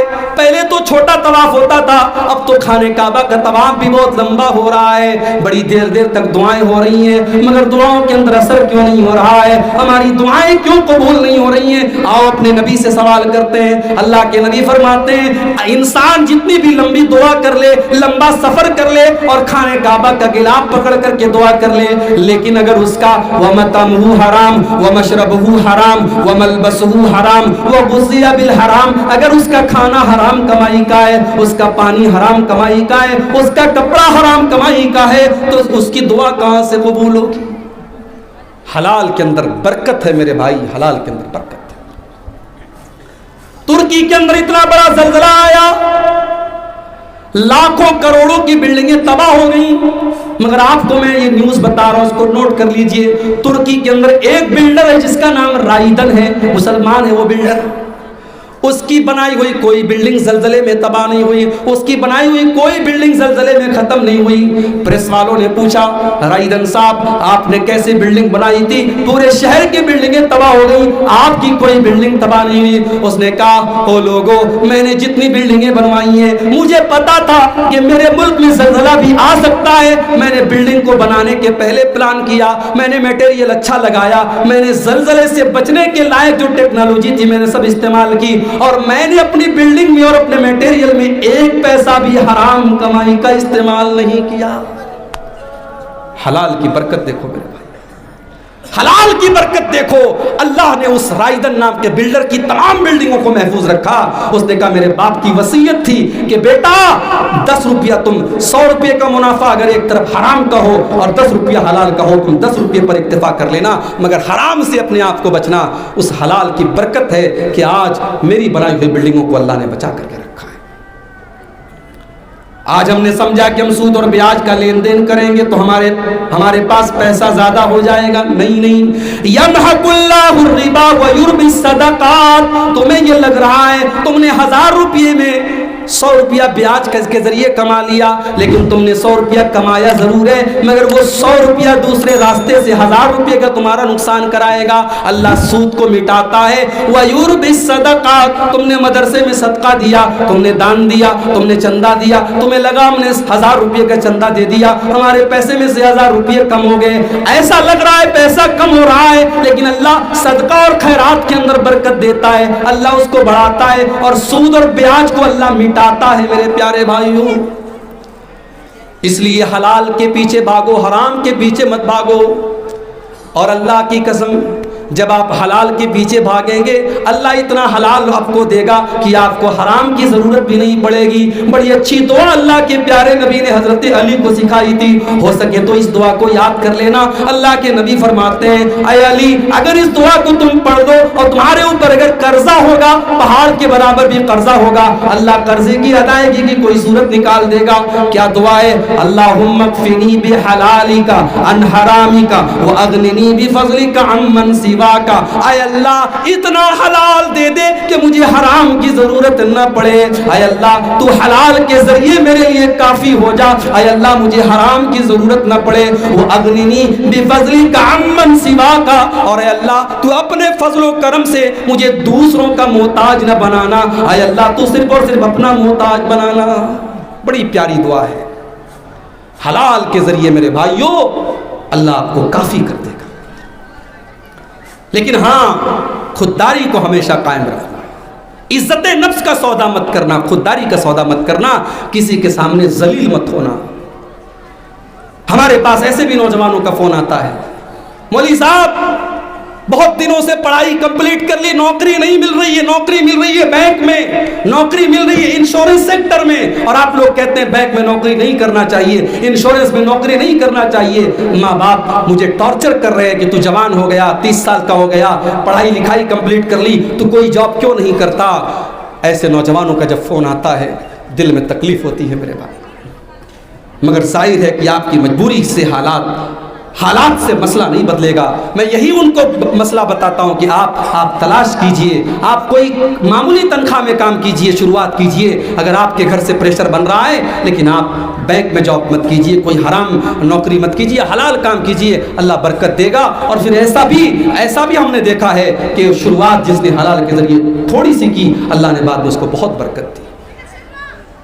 عبد الرحمن ابن عوف کو دیکھو، جب یہ ہجرت کر کے مدینہ آتے ہیں کنگال ہو کر کے، خالی ہاتھ ہو کر کے آتے ہیں، اور جب اللہ کے پیارے نبی مکہ کے مہاجروں کا مدینہ کے انصاریوں کے ساتھ بھائی چارہ کراتے ہیں، حضرت عبد الرحمن ابن عوف کا بھائی چارہ حضرت سعد ابن ربیع کے ساتھ کیا جاتا ہے۔ حضرت سعد ابن ربیع انصاری اپنے مہاجر بھائی سے کہتے ہیں میرے بھائی یہ میرا مال ہے، یہ میرا باغیچہ ہے، یہ میرا کھجوروں کا باغ ہے، آ جاؤ آدھا تم لے لو آدھا میں لے لیتا ہوں، آ جاؤ کھیتی میں کروں گا، اپنے کھیتوں میں کام میں کروں گا، لیکن جو پیداوار ہوگی آدھی تم لے لینا آدھی میں لے لیتا ہوں۔ اے میرے بھائی عبد الرحمن تم نئے آئے ہو، ابھی تمہاری شادی مشکل سے ہوگی، تمہیں رشتہ نہیں ملے گا، میری 4 بیویاں ہیں، میں اپنی کسی ایک بیوی کو طلاق دے دوں گا، تم پسند کر لو میں طلاق دے دوں گا، عدت پوری ہو جائے تم نکاح کر لینا، تمہارا گھر بس جائے گا۔ میرے بھائی تو میرے سگے بھائی سے بڑھ کے ہے، میرا مال تیرا ہے، میری فیملی تیری ہے۔ اس انسانی تاریخ میں قربانی اور ایثار کی ایسی مثال نہیں ملتی میرے پیارے ساتھیوں، مگر عبد الرحمن ابن عوف نے خودداری کا مظاہرہ کیا، خوددار تھے۔ انہوں نے کہا ہے میرے بھائی اللہ تیرے مال میں برکت دے، تیرے پریوار میں برکت دے، مجھے تیری بیوی سے شادی نہیں کرنا، مجھے تیرا مال نہیں چاہیے، مجھے تیری پراپرٹی نہیں چاہیے، میں تو بزنس مین آدمی ہوں، میں تو تاجر آدمی ہوں، مجھے تو مارکیٹ کا پتہ بتا دے، مجھے بازار کا راستہ بتا دے۔ اور جب بازار کا راستہ ان کو بتایا گیا، بازار میں گئے اور حدیث کے الفاظ ہیں، انہوں نے پنیر اور گھی کا کاروبار شروع کیا، پنیر اور گھی کا کاروبار شروع کیا، اور کچھ ہی دنوں میں اللہ نے اتنی برکت دی، انہوں نے شادی بھی کر لی۔ اور شادی کرنے کے بعد ایک دن اللہ کے نبی سے ملاقات ہوئی تو چہرے پر کپڑے پر زردی کا نشان لگا تھا۔ اس زمانے میں عورتیں خوشبو لگاتی تھیں، زعفرانی رنگ کی خوشبو لگاتی تھیں، اس خوشبو کا اثر عبد الرحمن ابن عوف کے کپڑے میں تھا۔ اللہ کے نبی نے دیکھا، آپ نے پوچھا کیا شادی کی ہے تم نے؟ کہا یا رسول اللہ میں نے شادی کی۔ آپ نے پوچھا کہ کنواری سے کی ہے یا سیبہ سے کی ہے؟ کنواری سے کی ہے یا بیوہ مطلقہ سے کی ہے؟ یا اللہ کے نبی میں نے بیوہ سے کی ہے۔ کہا کہ ولیمہ کیا کہ نہیں کیا؟ اولم ولو بشاتن، اگر ولیمہ نہیں کیا ہے تو ولیمہ کرو، ایک بکری ہی ذبح کر دو لیکن ولیمہ ضرور کرو۔ اس کے بعد اللہ کے نبی نے پوچھا کہ تم نے اپنی بیوی کو مہر میں کیا دیا ہے؟ ہمارے یہاں کسی نوجوان کی شادی ہوتی ہے تو لوگ کیا سوال کرتے ہیں؟ کیا کیا تمہیں شادی میں ملا ہے؟ 2 ویلر ملا کہ 4 ویلر ملا؟ مسیری ملی کہ نہیں ملی؟ الماری ملی کہ نہیں ملی؟ میں اپنے نوجوان بھائیوں کو ایک بات کہنا چاہتا ہوں، جس دن آپ کی شادی ہوتی ہے آپ کے بیڈ روم میں جو مسیری ہے وہ آپ کے سسرال سے آئی ہے، جس الماری میں آپ کا کپڑا رکھا ہے وہ سسرال سے آیا ہے، جو آپ کے بدن پہ شیروانی ہے وہ بھی سسرال سے آئی ہے، آپ کے پیروں میں جو جوتا ہے وہ بھی سسرال سے آیا ہے۔ جب آپ نے سب کچھ اپنی خودداری کو بیچ کر اپنے سسرال کے آئے ہوئے بستر پہ آپ سو رہے ہیں، اس الماری میں کپڑے رکھ رہے ہیں، اس کے دیے ہوئے فریج سے ٹھنڈا پانی پی رہے ہیں، تو پھر آپ اپنی بیوی کے سامنے خودداری کے ساتھ کھڑے ہو کر کے 2 لفظ نہیں بول سکتے، کیونکہ آپ نے تو اپنی خودداری کو اسی دن بیچ دیا تھا۔ اگر آپ کے اندر خودداری ہے، آپ کہہ دیجئے اپنے ماں باپ سے ہم چٹائی پر لیٹیں گے، ہمیں جب طاقت ہوگی تب ہم مسیری کا انتظام کریں گے، مگر ہم جہیز نہیں لیں گے۔ خودداری پیدا کرو۔ یہ کون سی فخر کی بات ہے کہ آپ اپنے سسرال، اپنے گھر میں تو سائیکل چلاتے تھے اور سسرال سے ملی ہوئی جو ہے آپ بلٹ گاڑی سے آپ سفر کر رہے ہیں اور بڑے فخر سے کہہ رہے ہیں میرے سسرال سے ملی ہے، جہیز میں ملی ہے۔ یہ کوئی فخر کی بات نہیں، یہ بے غیرتی کی بات ہے، یہ بے عزتی کی بات ہے۔ تو نبی کے دور میں یہ سوال نہیں ہوتا تھا کیا کیا ملا ہے، نبی کے دور میں سوال ہوتا تھا آپ نے اپنی بیوی کو مہر میں کیا دیا ہے۔ نبی نے پوچھا کہ تم نے بیوی کو کیا مہر میں دیا ہے؟ کہا یا رسول اللہ میں نے سونے کی کھجور کی گٹھلی کے برابر میں نے سونا دیا ہے۔ بالکل کنگال تھے، قلاش تھے، مگر تھوڑے دنوں کے بزنس کے بعد اللہ نے اتنی برکت دی کہ بیوی کو مہر میں کھجور کی گٹھلی کے برابر سونا دیتے ہیں، اور بعد میں اتنا پیسہ کماتے عبد الرحمن ابن عوف، اتنی برکت دیتا ہے اللہ تعالیٰ ان کو، وہ کہتے ہیں کہ میں پتھر بھی اٹھاتا ہوں تو مجھے اس کے نیچے سونا مل جاتا ہے، اللہ نے اتنی برکت دی ہے۔ حلال میں بہت برکت ہے میرے بھائی، یہ لاٹری کا چکر چھوڑ دو، یہ جوئے کا چکر چھوڑ دو، یہ حرام کمائی کا چکر چھوڑ دو، یہ پے ٹی ایم کے ذریعے پیسہ کمانے کی لت چھوڑ دو، حلال راستے سے آؤ۔ اللہ نے بہت سارے آپشن رکھے ہیں، اللہ نے حرام کو لیمیٹیڈ کیا ہے، حلال کو کوئی لیمٹ اس کی نہیں ہے۔ حلال کے ذریعے پیسہ کمانے کے بہت سارے راستے ہیں، اللہ ہمارے نوجوانوں کو حلال کے ذریعے پیسہ کمانے کی توفیق عطا فرمائے۔ اللہ کے نبی دوسری چیز بیان کرتے ہیں، جب کسی قوم کے اندر ناپ تول میں کمی ہونے لگتی ہے، چوری اور بے ایمانی آنے لگتی ہے، اس قوم کا انجام یہ ہوتا ہے کہ اس قوم کی معیشت، اس کی اقتصادی حالت، اس کی اکانومی، اس کی ارتھ ویوستھا تباہ ہو جاتی ہے اور ظالم حکومت اس کے اوپر مسلط ہو جاتی ہے۔ اس کے بعد اللہ کے نبی فرماتے ہیں وَلَمْ يَمْنَعُوا زَكَاةَ أَمْوَالِهِمْ، اور جب کسی قوم کے اندر زکوٰۃ لوگ دینا بند کر دیتے ہیں، إِلَّا مُنِعُ الْقَطْرَ مِنَ السَّمَاءِ، تو آسمان سے بارش نہیں ہوتی۔ مالدہ کے اندر آم کی بڑی کھیتی ہوتی، ہمارے ایک دوست رہتے ہیں فرقہ میں، انہوں نے کہا مولوی صاحب اس بار آم پیدا ہوگا تو ہم آپ کے لیے بنارس میں آم بھجوائیں گے۔ آم کا سیزن آیا چلا گیا، میں نے فون کیا صاحب آپ نے آم نہیں بھجوایا؟ کہا اس بار آم کی پیداوار ہی نہیں ہوئی۔ کیوں نہیں ہوئی بھائی؟ کبھی غور کیا؟ سوکھا پڑ جاتا ہے، دھان کی فصل برباد، گیہوں کی فصل برباد کیوں ہوتا ہے؟ یہ اس کی ایک وجہ حدیث میں بتائی گئی کہ لوگ زکوٰۃ نہیں دیتے۔ لوگ اپنے مال کی صحیح طریقے سے زکات نہیں نکالتے. میری ماں اور بہنوں، یہ سونے کے زیورات جو اگر آپ پہنتی ہیں، اگر 7.5 تولہ سونے کا زیور آپ کے پاس ہے، چاہے وہ آپ اپنے کان میں جھمکا بنا کے پہنے، چاہے اپنے گلے کا ہار بنا کے پہنے، اگر 7.5 تولہ سونا ہے، 52.5 تولہ چاندی ہے، تو اس کے اوپر زکات فرض ہے. اس کا 2.5% آپ کو زکات دینا ہے. اگر آپ کسان ہیں، کھیتی کرتے ہیں، اس کھیتی کے اوپر بھی جو زکات فرض ہوتی ہے، جتنی چیزوں پر زکات ہے، آپ علماء سے پوچھئے، مسئلہ پتہ کیجئے، آپ کی جو زکات بنتی ہے آپ زکات ہر سال نکالیے. اگر زکات نہیں نکالیں گے تو اللہ کے نبی فرماتے ہیں آسمان سے بارش ہونا بند ہو جائے گی. وَلَوْلَا الْبَهَائِمُ لَمْ يُمْطَرُوا. اور اگر بارش نہیں ہوگی، اگر یہ بے زبان جانور نہ ہوتے، یہ گائے بیل بکری نہ ہوتے، تو جو تھوڑی بہت بارش ہو رہی ہے یہ بھی نہ ہوتی، اللہ پانی کا ایک قطرہ بھی دنیا میں نہ بھیجتا. اس کے بعد اللہ کے نبی فرماتے ہیں وَمَا لَمْ يَنْقُضُوا عَهْدَ اللَّهِ وَعَهْدَ رَسُولِهِ. اور جب کوئی قوم اللہ تعالیٰ سے اور اس کے رسول سے وعدہ کرنے کے بعد وعدہ توڑ دیتی ہے، جب وہ اللہ اور اس کے رسول کا وعدہ توڑ دیتی ہے، اللہ سلط اللہ علیہم عدوا من غیرہم، اللہ تعالیٰ اس قوم کے اوپر اس کے دشمنوں کو مسلط کر دیتا ہے. اس کے ایسے دشمن بن جاتے ہیں جو اس کے مال کو چھین لیتے ہیں، اس کی طاقت کو چھین لیتے ہیں. آج یہ حالات بھی ہم دیکھیں. آج ہم مسلمانوں نے اللہ سے جو وعدہ ہم کرتے ہیں، 5 ٹائم کی نماز میں بار بار کرتے ہیں، ایاک نعبد و ایاک نستعین، اے اللہ ہم تیری ہی عبادت کرتے اور تجھ ہی سے مدد مانگتے ہیں. لیکن آپ کو ہو سکتا ہے کہ آپ کے جھارکھنڈ میں یہ چیز کم ملے، لیکن آپ پورے بھارت کا جا کر کے دورہ کریں، آپ کو کتنے شہر ایسے ملیں گے جہاں گلی گلی میں قبروں اور مزاروں پر سجدے کیے جا رہے ہیں. کتنے مسلمان ہیں جو اپنے پیروں کے سامنے جا کر کے سجدہ کر رہے ہیں، اور کتنے مسلمان ہیں جو مصیبت میں یا اللہ کہنے کے بجائے یا علی کہتے ہیں، یا نبی کہتے ہیں، یا خواجہ کہتے ہیں. آج کلم کلا شرک کر رہا ہے مسلمان، اور نماز میں کہتا ہے ایاک نعبد و ایاک نستعین، اے اللہ ہم تیری ہی عبادت کرتے اور تجھی سے مدد مانگتے ہیں. حالات یہ ہیں کہ مسلمان آج شرک کر رہا ہے، بدعات کر رہا ہے. نبی سے تو وعدہ یہ کیا تھا کہ نبی کے طریقے پر چلے گا، مگر کتنی بدعات و خرافات آج ہو رہی ہیں. ابھی 1 گھنٹہ پہلے میرے پاس ایک صاحب کا فون آیا تھا، مولوی صاحب میری بیوی آج روزہ تھی، کوئی ہزارہ روزہ ہوتا ہے وہ روزہ رکھی تھی، کیا یہ روزہ ثابت ہے؟ میں نے کہا بھائی صاحب کوئی اس طریقے کا کوئی روزہ ثابت نہیں ہے. رجب کی 27 تاریخ کو بہت سارے لوگ روزہ رکھتے ہیں اور اس روزے کو ہزاری روزہ یا ہزارہ روزہ بولتے ہیں، اور یہ مانا جاتا ہے کہ ایک روزے کا ثواب 1000 روزے کے برابر ملتا ہے، جبکہ ایسا کوئی روزہ اللہ کے نبی سے ثابت نہیں ہے.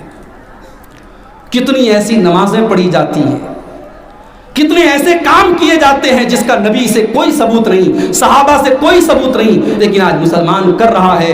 اللہ سے بھی وعدہ کر کے وعدہ توڑ رہا ہے، رسول سے بھی وعدہ کر کے وعدہ توڑ رہا ہے. نتیجہ یہ نکلا اللہ نے ایسے دشمن ہمارے پیچھے لگا دیے جو ہماری طاقت کو کم کر رہے ہیں، ہماری طاقت کو چھین رہے ہیں اور ہمیں اندر سے کھوکھلا کر رہے ہیں.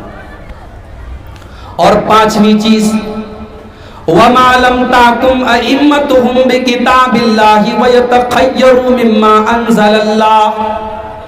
اور جب کسی قوم کے ائمہ اور اس قوم کے امام اور اس قوم کے علماء اللہ کی کتاب کے کو چھوڑ کر کے اپنے منمانے فیصلے کرنے لگیں گے، قرآن و حدیث کے بجائے اپنی خواہشات کے مطابق فیصلہ کرنے لگیں گے، إِلَّا جَعَلَ اللَّهُ بَعْثَهُمْ بَيْنَهُمْ، اللہ تعالیٰ ان کو آپس میں لڑا دے گا، ان کو آپس میں ایک دوسرے کا دشمن بنا دے گا.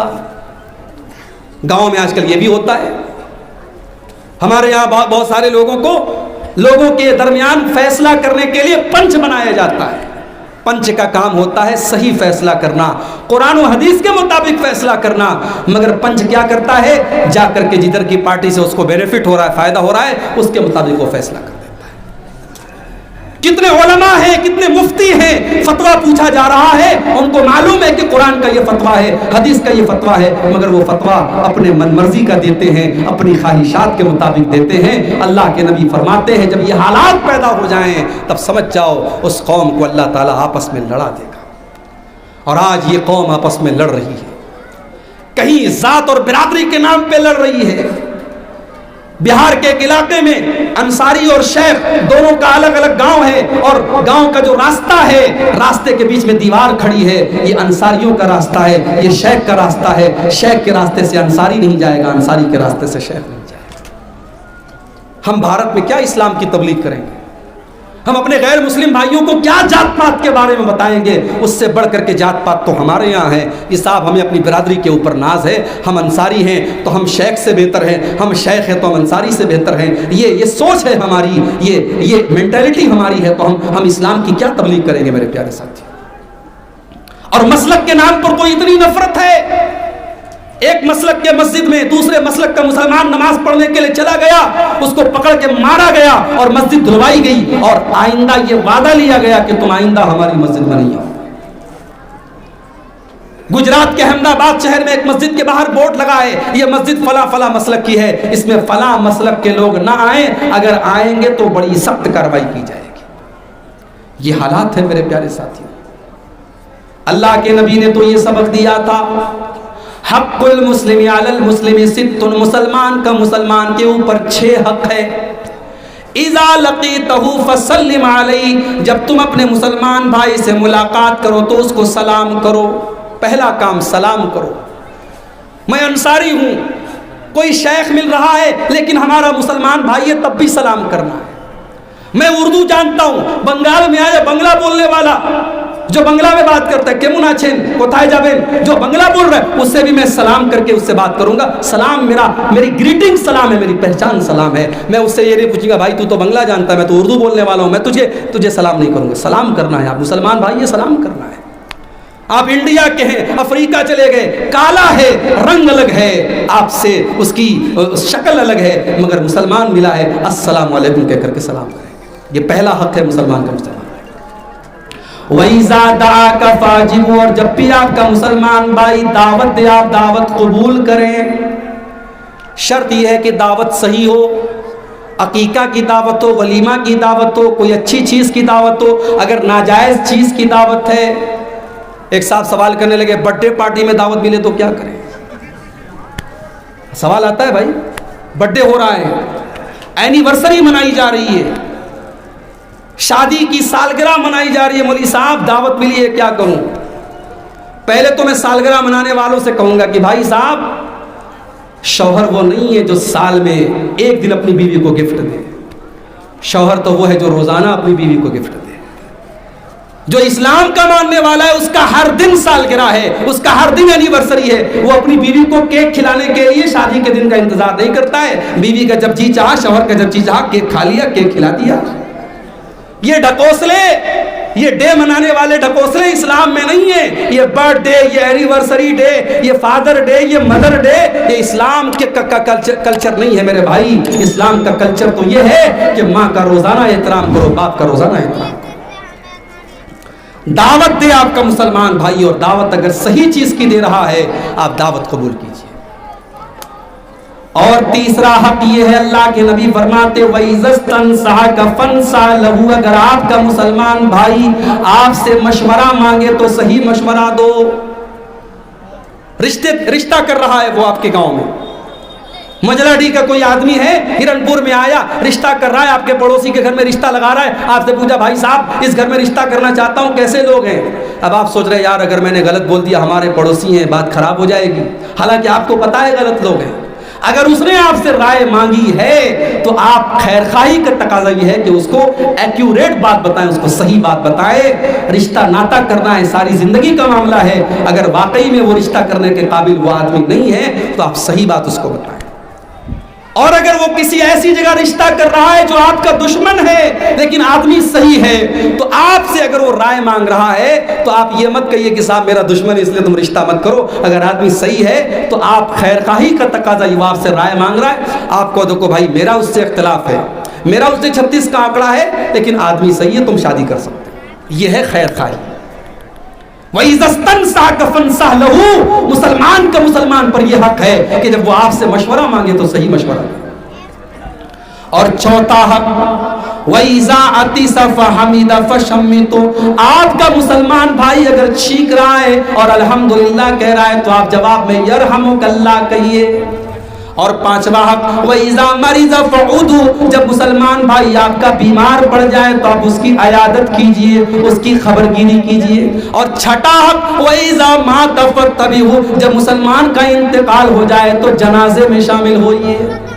یہ حق بتایا گیا، مگر بنارس کے قریب ابھی ایک شہر میں یہ حالات ہوئے، ایک مسلمان کا انتقال ہوا اور جنازے کی نماز پڑھانے والا دوسرے مسلک کا مسلمان تھا، تو فتویٰ آ گیا کہ صاحب جتنے لوگوں نے نماز پڑھی ہے سب کا نکاح ٹوٹ گیا، سب اسلام سے خارج ہو گئے، سب کو دوبارہ کلمہ پڑھوایا گیا اور سب کا دوبارہ نکاح کروایا گیا۔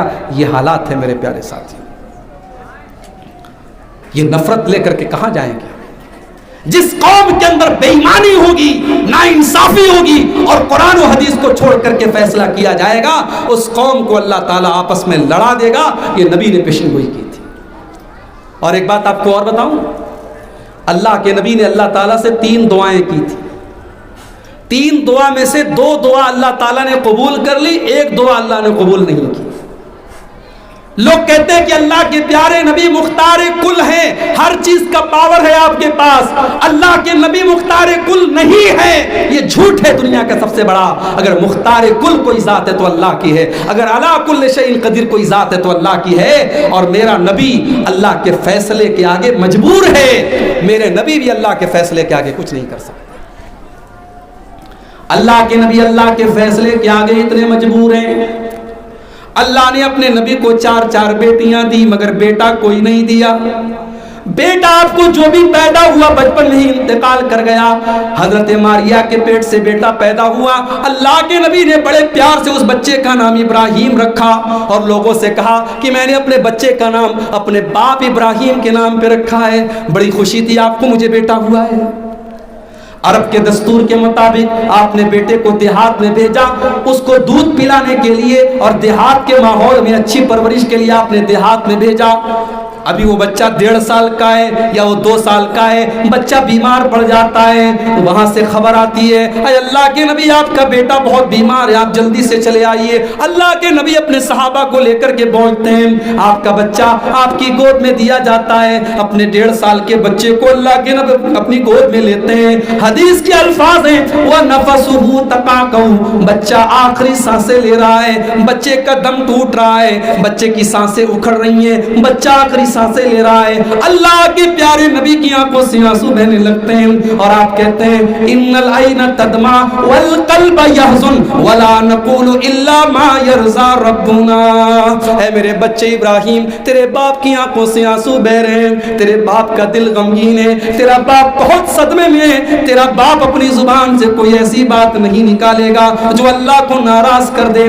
اے ابراہیم، تیرے جانے سے تیرا باپ غمگین ہے، مگر تیرا باپ کوئی ایسی اپنی زبان سے کوئی ایسی بات نہیں نکالے گا جو اللہ کو ناراض کر دے۔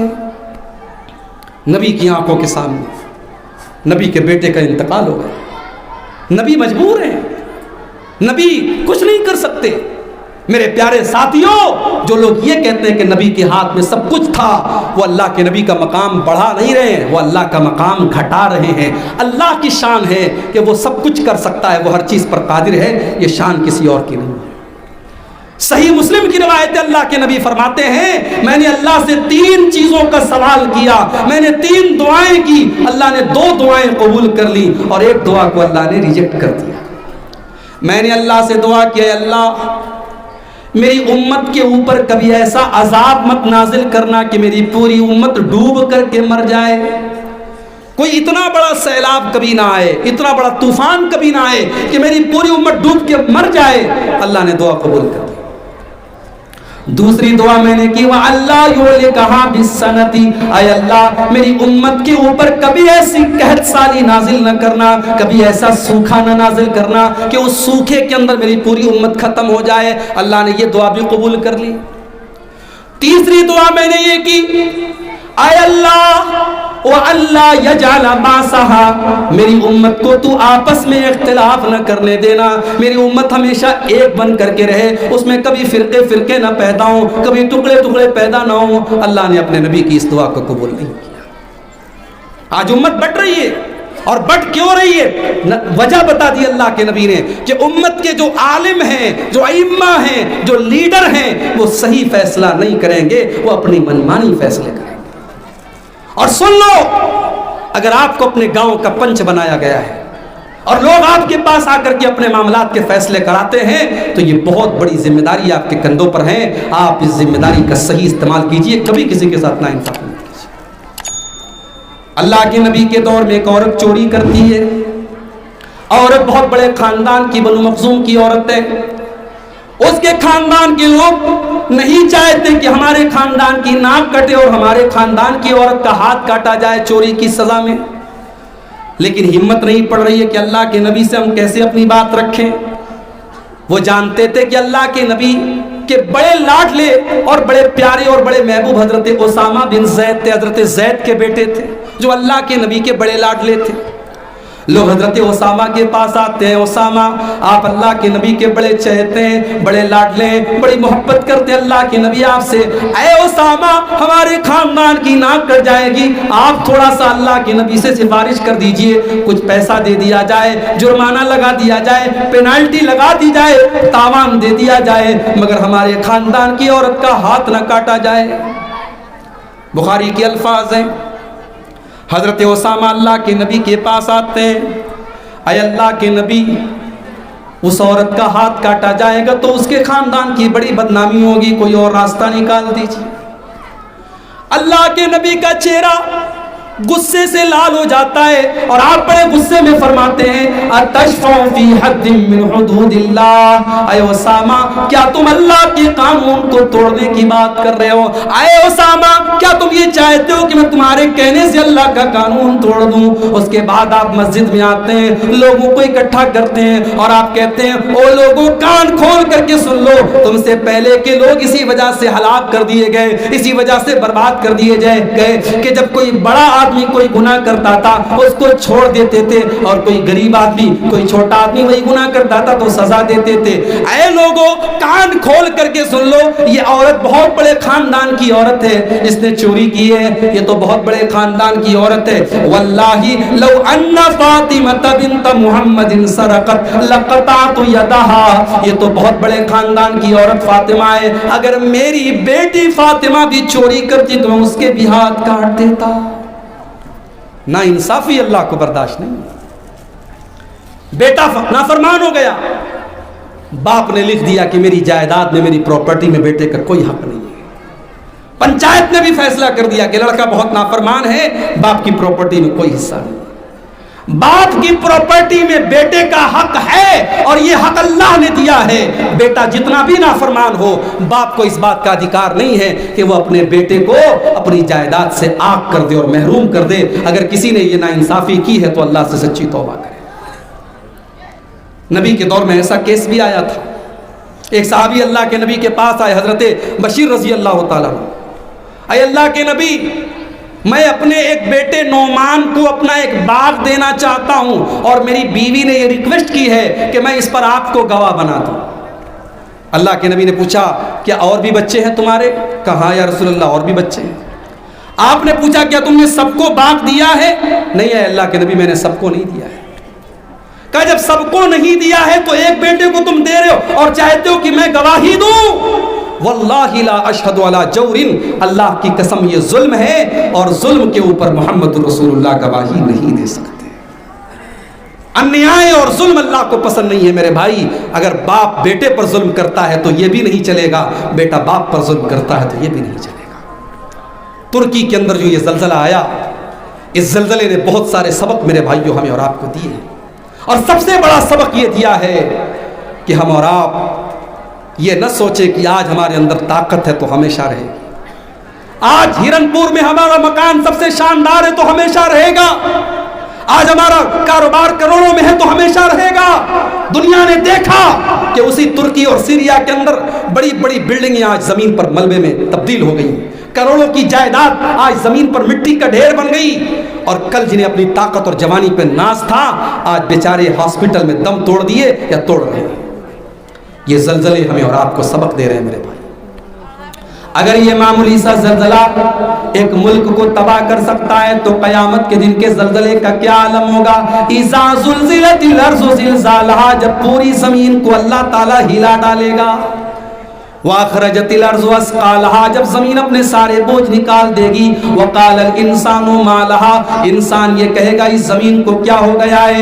يَوْمَئِذٍ تُحَدِّثُ أَخْبَارَهَا، اور اس دن زمین بات کرے گی، زمین بتائے گی.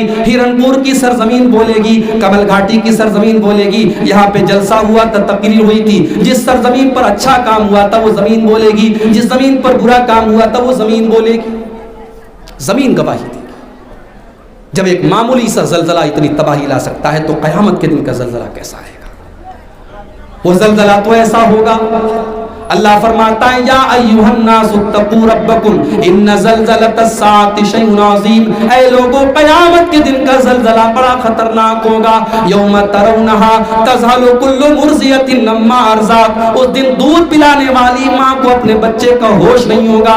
وتضع کل ذات حمل حملھا، پریگننٹ عورتوں کے حمل ساقط ہو جائیں گے. وتری الناس سکارا، اور لوگوں کے چہرے پر اتنا ڈر ہوگا، ایسا لگ رہا ہوگا کہ لوگ نشے کی حالت میں، وما هم بسکارا، لیکن کوئی نشے کی حالت میں نہیں ہوگا. ولکن عذاب اللہ شدید، اللہ کا عذاب بڑا دردناک ہوگا. زلزلہ چھوٹا موٹا زلزلہ تھا، یہ ہزاروں لوگ مر گئے. قیامت کے دن کا زلزلہ کیسا ہوگا؟ ہم اللہ سے توبہ کریں، ہم اللہ کی بارگاہ میں رجوع کریں. اللہ کے نبی فرماتے ہیں جب تیز ہواؤں کو چلتا ہوا دیکھو فافزعوا الی ذکر اللہ، تو جلدی سے اللہ کی طرف بھاگو اور دوڑو اور اللہ کو یاد کرو. سورج گرہن لگتا ہے، چاند گرہن لگتا ہے. اللہ کے نبی فرماتے ہیں جب سورج گرہن لگے، چاند گرہن لگے تو جلدی سے مسجد میں جاؤ اور 2 رکعت نماز پڑھو، گرہن کی نماز پڑھو اور اللہ کو یاد کرو، اللہ کا ذکر کرو، صدقہ خیرات کرو. اسلام تو یہ تبلیغ کرتا ہے، اسلام تو یہ تعلیم دیتا ہے. ہمارے اور آپ کے لیے زلزلہ بھی ایک نیوز بن گیا، سماچار بن گیا. صاحب ٹھیک ہے ترکی میں زلزلہ آیا ہے، کیوں میرے بھائی؟ کیا ہم اور آپ دودھ کے دھلے ہیں؟ اگر ترکی اور سیریا میں زلزلہ آیا تو کیا بھارت میں نہیں آ سکتا؟ ہمارے اور آپ کے اوپر نہیں آ سکتا؟ موت سے کس کو رستگاری ہے؟ آج ان کی، کل ہماری باری ہے. اور ان زلزلوں میں بہت بڑے بڑے سبق ہمیں اور آپ کو ملے. ایک سبق یہ ملا، ایک ویڈیو میرے پاس کسی نے بھیجا، 7-8 سال کی معصوم بچی 3 دن تک ملبے میں دبی تھی. 3 دن کے بعد جب زندہ صحیح سلامت نکالی گئی اور ہوش میں آتی ہے تو ہوش میں آنے کے بعد پہلا سوال کرتی ہے کم من ایام ما صلیت فیہا، کتنے دن گزر گئے میں نے نماز نہیں پڑھی. 7-8 سال کی بچی کو فکر ہے کہ میری نماز کتنے ٹائم کی چھوٹی ہے. ہم تو آرام سے اپنے گھر میں اپنے پریوار کے ساتھ بیٹھے ہیں، رات بھر جلسہ سنتے ہیں اور صبح فجر کی نماز میں سوئے رہتے ہیں. ہم اللہ کو کیا جواب دیں گے میرے بھائی؟ نماز اذان ہوتی رہتی ہے، ہماری عورتیں میلے میں گھومتی رہتی ہیں، ہمارا نوجوان میلے میں گھومتا رہتا ہے، ہم اللہ کو کیا جواب دیں گے؟ اس 7 سال کی بچی نے ہمیں اور آپ کو یہ میسج دیا ہے کہ نماز چھوڑنے کا ہمارے پاس کوئی ایکسکیوز نہیں ہے، کوئی بہانہ نہیں ہے. ہم اللہ کے کوئی بہانہ نہیں کر سکتے. اور اسی لیے جب جہنمی جہنم میں جائیں گے اور جنتی جہنمیوں سے سوال کریں گے کہ اے جہنمیوں تم جہنم میں کیوں آئے، تو جہنمی پہلا جواب یہی دیں گے لم نک من المصلین، ہم نماز نہیں پڑھتے تھے، ہم نمازی نہیں تھے. یاد رکھو میرے نوجوان ساتھی، آپ نماز کی پابندی کیجئے، بہت ساری چیزیں کنٹرول ہو جائیں. نظروں کا جو زنا کر رہا ہے موبائل دیکھ کر کے، جب رات میں وہ یہ سوچ کر کے سوئے گا کہ مجھے فجر کی نماز میں اٹھنا ہے تو وہ غلط کام نہیں کرے گا. نظروں کا زنا بند ہو جائے گا، ہاتھوں کے ذریعے غلط کام کرنا بند کر دے گا. یہ نماز خود اپنے آپ میں بہت ساری بے حیائی سے روکے گی، اور یہ اللہ کا وعدہ ہے ان الصلاۃ تنہی عن الفحشاء والمنکر، بے شک نماز بے حیائی اور برائی سے روکتی ہے. نماز کی پابندی کرو میرے بھائی. یہ سب سے پہلی چیز کلمہ پڑھنے کے بعد، اسلام میں آنے کے بعد سب سے پہلی چیز توحید کے بعد نماز ہے. اور خود بھی نماز پڑھو اور اپنے گھر کی عورتوں اور بچوں کو بھی نماز کا پابند کرو. حضرت عمر فاروق کا دور ہے. حضرت عمر فاروق اپنے گورنروں کو لیٹر لکھتے ہیں کہ او میرے گورنروں سن لو، سب سے پہلی چیز جو میرے نزدیک سب سے اہم چیز ہے وہ نماز ہے. جس کی نظر میں نماز کا معاملہ ہلکا ہے اس کے لیے پورا دین ہلکا ہے، اور جو نماز کی حفاظت کرے گا وہ پورے دین کی حفاظت کرے گا. اس لیے اے میرے گورنروں، تم نماز کی پابندی کرنا اور اپنے اپنے ایریا میں نماز کا خیال رکھنا. حضرت عمر کی شہادت کا واقعہ دیکھیے، فجر کی نماز پڑھا رہے ہیں اور ابو لولو نے حملہ کیا حضرت عمر کے پیٹ پر، حضرت عمر کے پیٹ سے خون کا فوارہ نکلا اور زمین پر گر پڑے، مگر جلدی سے عبد الرحمن بن عوف کو آگے بڑھایا اور انہوں نے فجر کی نماز جلدی جلدی پڑھا کے نماز پڑھائی۔ مسلمانوں کا خلیفہ مصلی پر پڑا تڑپ رہا ہے مگر نماز نہیں رکی ہے۔ میرے پیارے ساتھیوں، اتنی امپورٹنٹ چیز ہے یہ نماز۔ اسی لیے اللہ کے نبی اپنی وفات کے پہلے اپنی امت کو یہ تعلیم دے کے جاتے ہیں، الصلاۃ الصلاۃ وما ملکت ایمانکم، اے میری امت کے لوگوں، نماز کی پابندی کرنا اور اپنے غلاموں اور نوکروں کا خیال رکھنا، نماز کے معاملے میں لاپرواہی مت کرنا۔ میرے بھائیوں، یہ زلزلے ہمیں اور آپ کو یہ میسج بھی دے رہے ہیں کہ اگر آج تک ہم نماز نہیں پڑھتے تو آج سے شروع کر لیں، جب جاگے تب سویرا ہے، ہم آج سے اپنے گناہوں سے توبہ کر لیں۔ زندگی اور موت کا کوئی بھروسہ نہیں ہے، اگر اس دنیا میں سب سے کنفرم کوئی چیز ہے جس کا یقین سب سے زیادہ ہے تو وہ موت ہے، اور جس چیز کی کوئی گارنٹی نہیں وہ زندگی ہے۔ اللہ کے نبی فرماتے ہیں اذا اصبحت فلا تنتظر المساء، جب صبح ہو جائے تو اس انتظار میں مت رہو کہ شام ہوگی، جب شام ہو جائے تو اس انتظار میں مت رہو کہ صبح ہوگی۔ زندگی کی کوئی گارنٹی نہیں ہے۔ زندگی کے جتنی سانسیں ہمیں ملی ہیں، ہم کوشش کریں ان سانسوں کو اللہ کو راضی کرنے میں گزار دیں، اللہ کو راضی کر لیں میرے بھائی، اور جو گناہ کے کام ہم کرتے تھے ان سے توبہ کر لیں۔ آئیے اللہ سے دعا کریں، اللہ تعالیٰ ہم سب کو سچی توبہ کرنے کی توفیق عطا فرمائے، اللہ ہمارے گناہوں کو معاف فرمائے، اللہ ہمارے نوجوانوں کی اصلاح فرمائے، جو ہمارے نوجوان غلط طریقے سے پیسے وغیرہ کما رہے ہیں اللہ ان کو سچی توبہ کرنے کی توفیق عطا فرمائے، اللہ ہماری ماں بہنوں کو اسلامی پردے کا پابند بنائے۔ آج کا یہ پروگرام جس مدرسے کی ترقی کے لیے ہوا ہے، اللہ اس مدرسے کو دن دنیا رات چوگنی ترقی عطا فرمائے۔ جن بھائیوں نے اس مدرسے میں اپنا تعاون پیش کیا ہے اللہ ان کے تعاون کو قبول فرمائے، اللہ ہم سب کا جمع ہونا قبول کرے، ہمیں سے جو بیمار ہیں اللہ ان کو شفا کامل عاجل عطا فرمائے، جو روزی روٹی سے پریشان ہیں اللہ ان کے کاروبار میں برکت نصیب فرمائے، جب تک ہم دنیا میں زندہ رہیں اسلام پر زندہ رہیں اور ہم سب کا خاتمہ ایمان پر ہو، آمین۔ وآخر دعوانا الحمدللہ رب العالمین، والسلام علیکم ورحمۃ اللہ وبرکاتہ۔